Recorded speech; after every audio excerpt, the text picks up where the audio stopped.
সে যদি সেই জায়গাটা আমার আর তার নামে কইরা নেয়, কইরা আমাকে এখানে একটা ছোটোখাটো ঘর তুলা দিব, যদি আমার এখানে রাখতেছে আমি এখানেও থাকতে রাজি।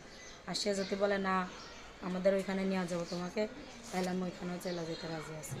আচ্ছা তাই সে ভাই যদি মনের মতো একটা ছেলে পাই, জীবনসঙ্গী পাই, তাহলে তাকে জীবনসঙ্গী করাই। আচ্ছা এটা তো নসিব, তাই না?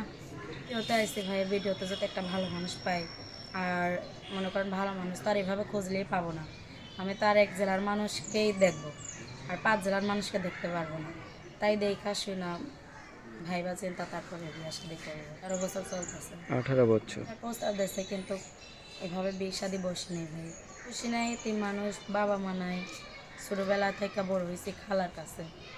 এভাবে হুট করেই তো মনে করেন আর বিয়ে শাদি বসতে পারি না। যত এখানে যা কষ্ট হয়, তাইলে এসে কার কাছে থাকবো, কি করব, এই ভাইবা মনে করেন এখন ওই সিদ্ধান্তটা নেই নেই। আচ্ছা এখন মনে করেন চাইতাছি এমন একটা মানুষ যে আমার এখানে আমার বাবা মারা যাওয়ার আগে 3 শতাংশ জায়গা কিনা দেওয়া গেছে, মনে করেন এখন একটা এরকম মানুষ চাইতাছি।